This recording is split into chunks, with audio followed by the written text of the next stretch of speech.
Stop. Before you watch another second of this, I need you to answer one question honestly.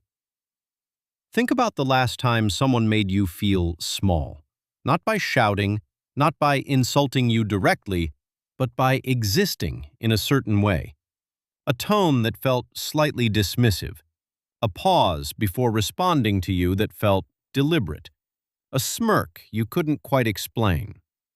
And suddenly, you were different. Softer. More eager to explain yourself. More careful with your words. Here's what nobody told you. That shift, that was a trap, and you walked straight into it. What I'm about to show you goes deeper than confidence advice or body language tips. This is about a level of psychological control so quiet, so precise, that by the time someone realizes they never had power over you, it's already too late for them to do anything about it.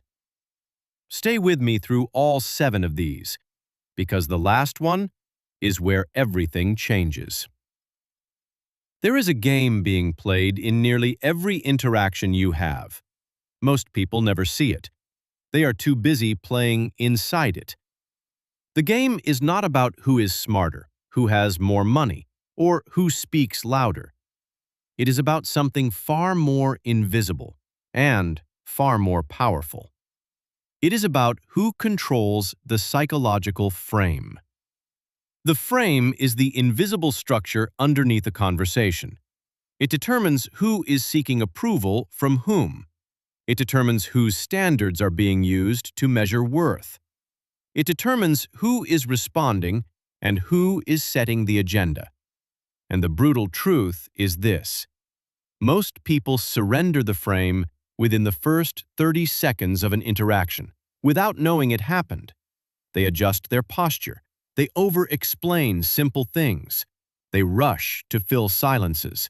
They smile at moments that don't require smiling.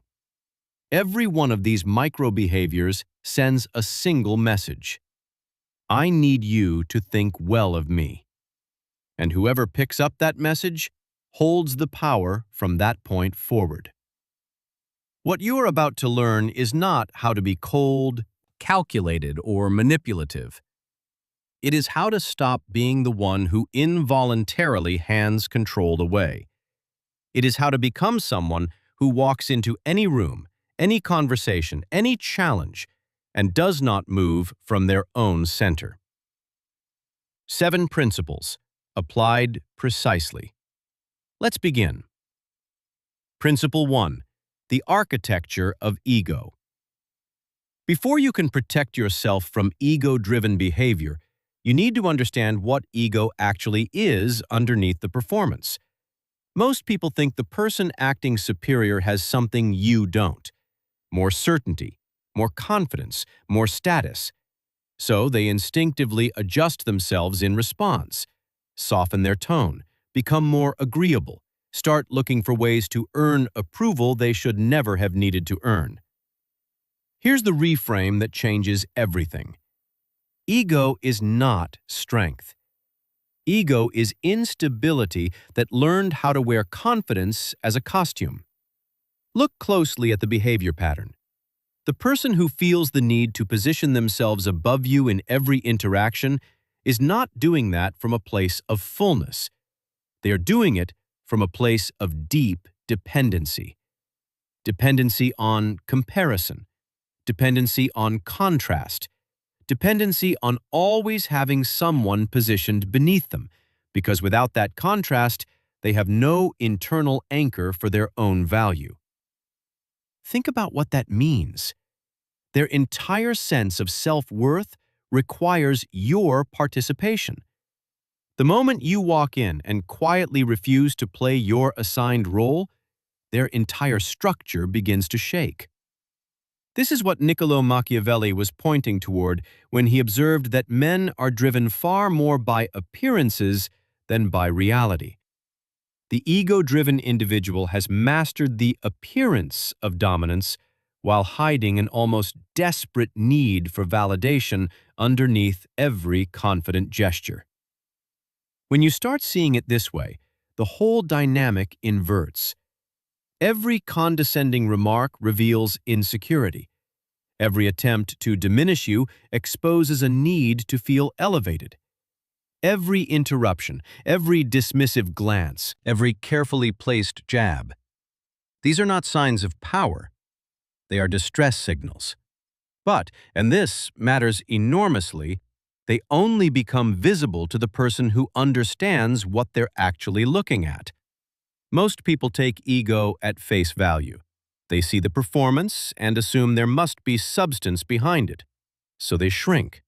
They accommodate. They inadvertently confirm what the ego-driven person needs to believe about themselves. You are going to do something different. You are going to see through the costume. And once you see through it, you will stop feeding it. No emotional reaction, no visible irritation, no attempt to correct their perception or compete with their energy. You simply let their behavior exist in the space between you, without resistance, without acknowledgement, without fuel. And when that happens, when the ego reaches out and finds nothing to grab onto, something quietly devastating occurs for them. They lose purchase. They start to feel exposed. Because the entire architecture of ego depends on your emotional participation. Strip that away, and what's left is just a person performing for an audience that has stopped watching. Drop this in the comments. I don't feed ego. Principle 2. The anatomy of a trap. Let me walk you through exactly how psychological control is established in real time, step by step, because most people are so deep inside the sequence when it happens that they cannot see it.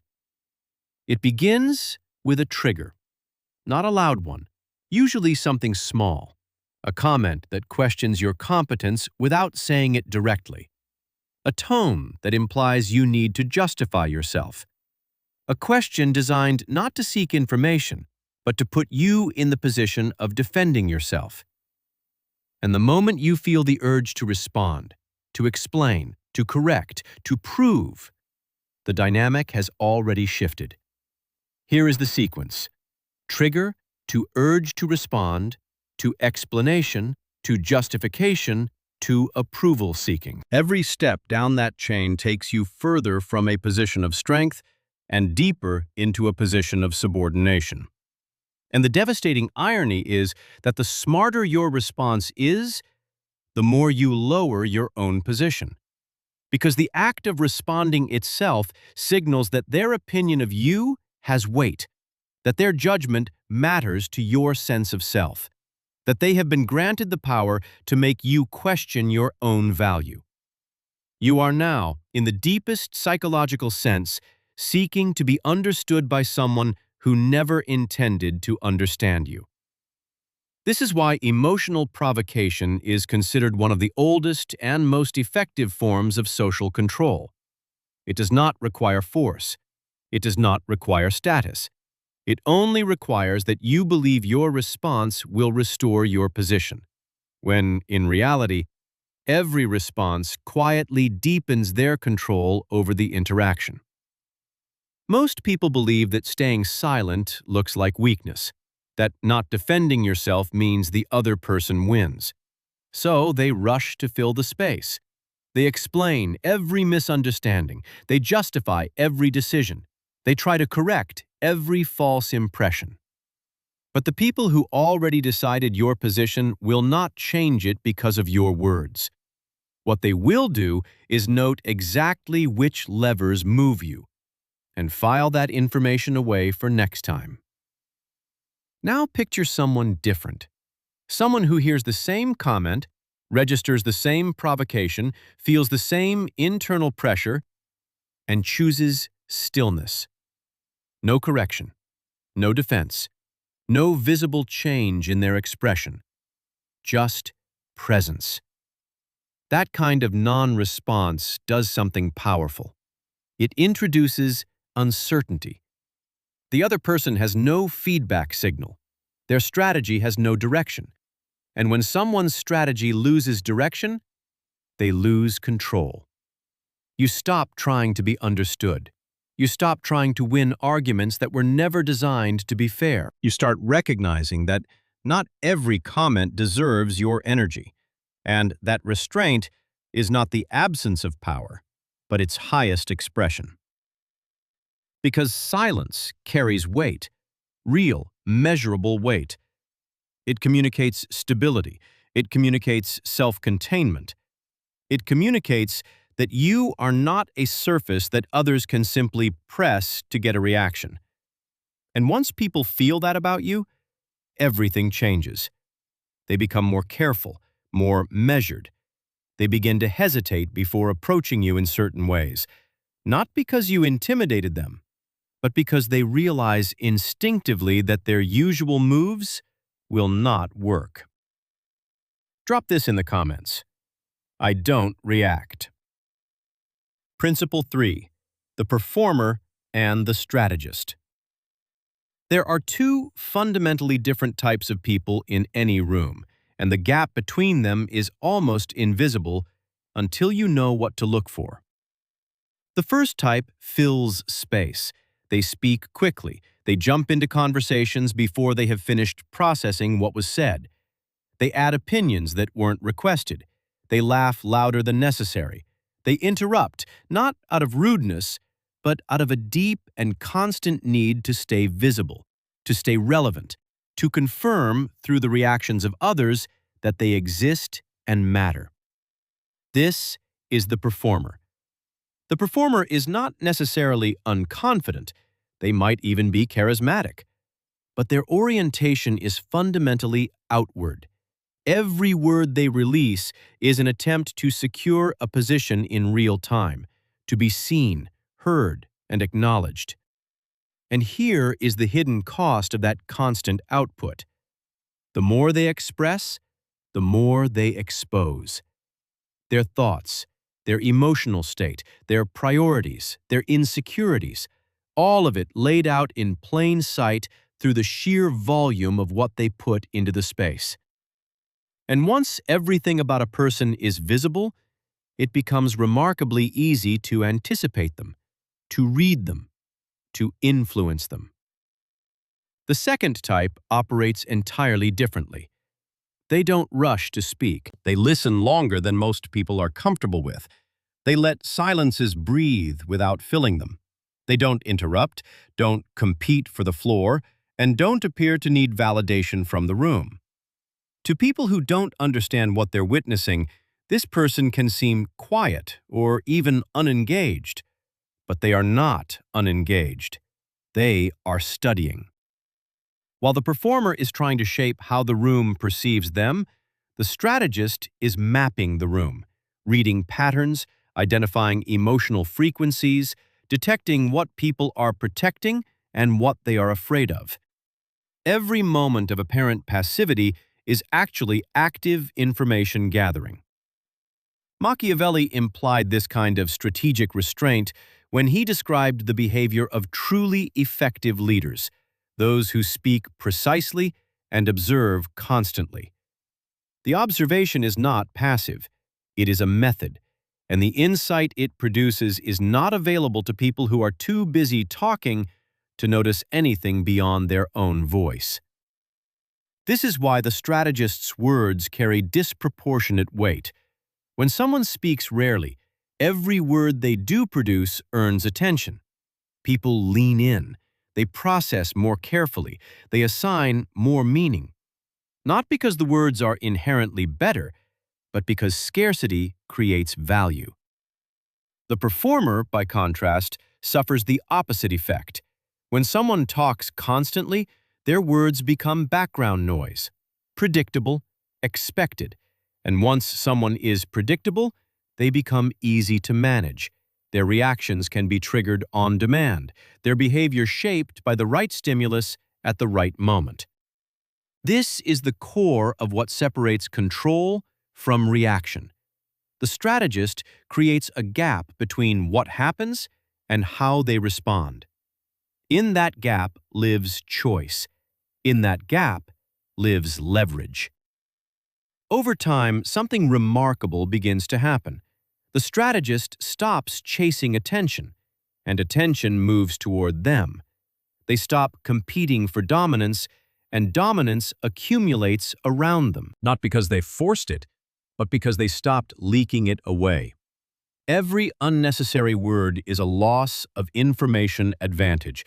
Every unconsidered reaction is a surrender of leverage. The strategist conserves both. And in that conservation, they build the kind of presence that most people can feel but never quite explain. Principle 4. The power inside strategic silence. Most people who think of themselves as strong have a dangerous blind spot. They believe that responding to every challenge is a form of strength. They think that standing their ground means engaging with every provocation. And so they find themselves in a permanent reactive cycle, constantly defending, constantly explaining, constantly using their energy to push back against the pushes of other people. They believe they are standing strong. What they are actually doing is being moved constantly by forces outside themselves. Real power does not work this way. Real power is not the capacity to respond to everything. Real power is the capacity to choose what deserves your response and to remain genuinely unaffected by what doesn't. Strategic silence is not the silence of someone who has nothing to say. It is the silence of someone who has decided that speaking would cost them something valuable. And that decision, that moment of choosing not to engage, is not passive. It is deeply, deliberately active. When someone attempts to provoke you emotionally, they are operating on a specific psychological assumption that stimulating you will produce a visible reaction. They expect a shift in your tone, a tightening around your eyes, a slight adjustment in your posture. They are reading for signs that they have reached you, because reaching you confirms their influence. When none of that appears, the entire interaction changes topology.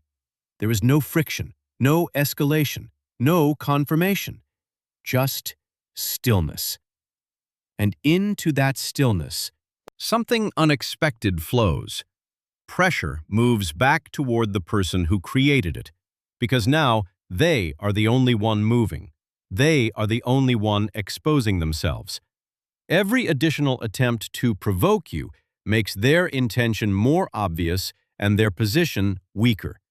They are pressing against a wall and finding that the wall simply will not move. Machiavelli captured this principle in a different context when he wrote about true strength residing in restraint rather than display. Not every moment deserves engagement. Not every person deserves your full presence. And discerning the difference is not coldness, it is wisdom. Emotional detachment is what makes strategic silence possible. But it is important to understand what emotional detachment actually means, because it is frequently misunderstood. It does not mean you feel nothing. It does not mean you have suppressed your emotional life or trained yourself to be numb. It means you have learned to separate sensation from action. You feel the moment completely, and then you choose how or whether to let that feeling determine your behavior. That gap between feeling and reaction is where psychological mastery lives. Most people have no gap. They feel irritation and immediately display it. They feel challenged and immediately respond. Their internal state becomes externally legible without any effort on their part. And that legibility makes them entirely too easy to manage. When you detach, when you create that space between what you feel and what you show, you become opaque, harder to read, harder to destabilize, harder to predict. The familiar tactics stop producing familiar results, and that breakdown creates something powerful: confusion. Because when someone cannot predict you, when their usual moves produce nothing, When the levers they typically use simply don't move you, they begin to lose their confidence in the interaction. And lost confidence, even partial lost confidence, translates directly into lost control. Over time, your composure under pressure builds something that no demand for respect ever could. People become more careful around you, more measured, more deliberate. Not because you intimidated them, but because your consistent self-containment taught them, slowly and clearly, that disrespect simply does not work on you. You don't fight energy with energy. You don't match the frequency of someone trying to destabilize you. You simply remove yourself from the pattern entirely. And in doing so, you take the one thing they need most: your reaction. Principle 5. Information as the invisible advantage.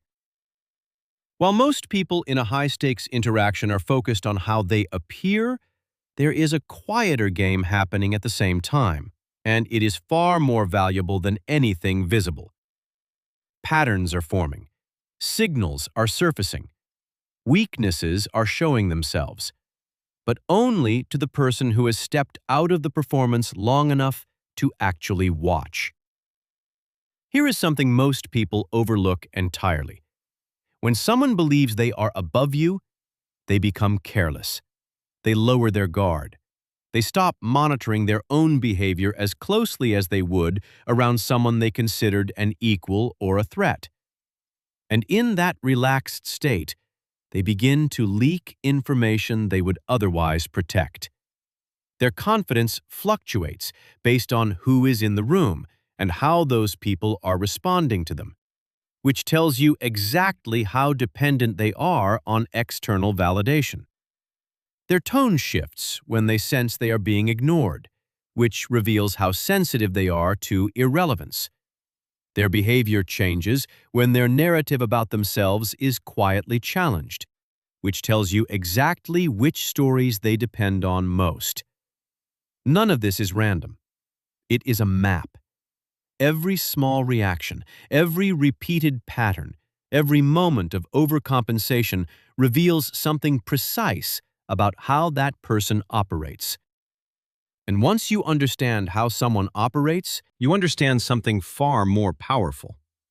You understand how they can be influenced, without confrontation, without aggression, simply through positioning. Machiavelli returned to this point in different forms throughout his writings, the importance of understanding human nature rather than simply reacting to it. People reveal who they are through repetition. They rarely hide their patterns for long. What they do hide them from is anyone too focused on their own performance to notice. This is why stepping out of the reactive cycle is so strategically significant. When you stop trying to be understood and start focusing on understanding others, you gain a perspective that almost no one else in the room has. You see the timing of confidence and hesitation. You recognize what triggers someone's ego and what deflates it. You detect what they protect most fiercely, which is almost always the thing they fear losing most. These are not casual observations. They are leverage points. Every insecurity creates a predictable pattern. Every need creates a behavioral signature. The person who depends on being seen as the most knowledgeable in the room will reliably overextend to reestablish that position when it's threatened. The person who fears being overlooked will make increasingly visible bids for attention the longer they go unacknowledged. Once you recognize the pattern, you can position yourself in relation to it with extraordinary precision.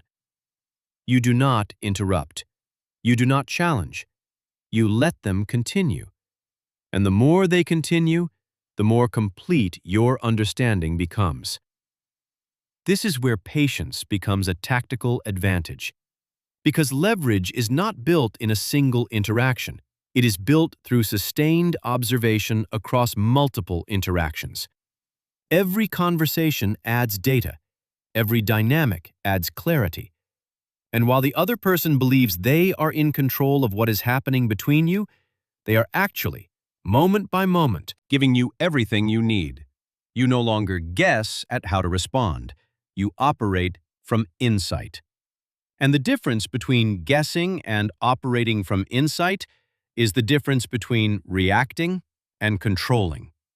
This is where the real shift happens. Keep watching. Principle 6. The strategic gift of being underestimated. Of all the advantages available in psychological dynamics, this may be the most counterintuitive, and therefore the most underused. Most people's instinct when they are underestimated is to correct it immediately. They feel the sting of being overlooked or misjudged, and they rush to reestablish themselves.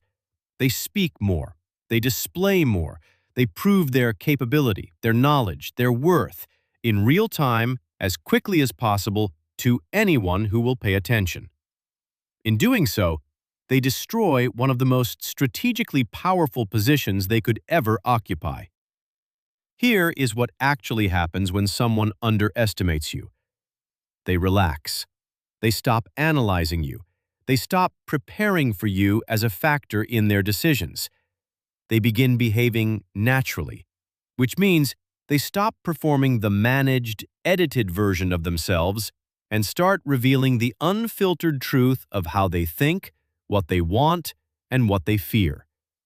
You gain access to information that no one who is perceived as a peer or a threat ever receives. Machiavelli understood this principle at a deep level. He wrote about the strategic value of appearing less threatening, noting that visible strength invites opposition, while quiet presence is often invisible until it is too late to respond to it effectively. When the strongest player in a room is not recognized as the strongest player, they operate in a space that everyone else has left unguarded. They observe without being watched. They build without interference. They position themselves without resistance. And by the time the full picture becomes clear to others, the advantage is already established and irreversible. The difficulty is controlling the impulse. The urge to prove yourself does not disappear simply because you understand the strategic cost of acting on it. There will be moments where someone makes a wrong assumption about your capability, and every part of you wants to correct it immediately. There will be moments where staying quiet feels like accepting a diminishment you do not deserve. Those are precisely the moments where timing matters most, because the reveal, when you choose to make it, is exponentially more powerful for having been delayed. When you step forward after being underestimated, what you create is contrast. And contrast is perhaps the most psychologically compelling force in human perception. The same people who dismissed you are now forced to recalibrate not just their view of you, but their confidence in their own judgment. They must confront the fact that they were wrong, and that their wrongness cost them something. That recalibration produces a quality of respect that no amount of early self-promotion ever could. Because it is not based on what you claimed about yourself. It is based on what they discovered about you despite their own resistance. You do not need to correct every misconception. You do not need to answer every doubt. You do not need to prove yourself on demand in real time on other people's schedules. You let perception build on its own timeline. And when you finally move, you are not proving something. You are establishing something. Quietly, precisely, irreversibly. Principle 7. Silent dominance, the final level. There is a quality that the most psychologically commanding people possess that is almost impossible to describe directly, but you feel it the moment you encounter it. It is not loudness. It is not aggression. It is not even the kind of confidence that announces itself. It is something quieter and more penetrating than any of those things. The room responds to it before anyone can explain why. Conversations adjust, tones calibrate. People become more deliberate in what they say and how they say it. The atmosphere itself seems to shift.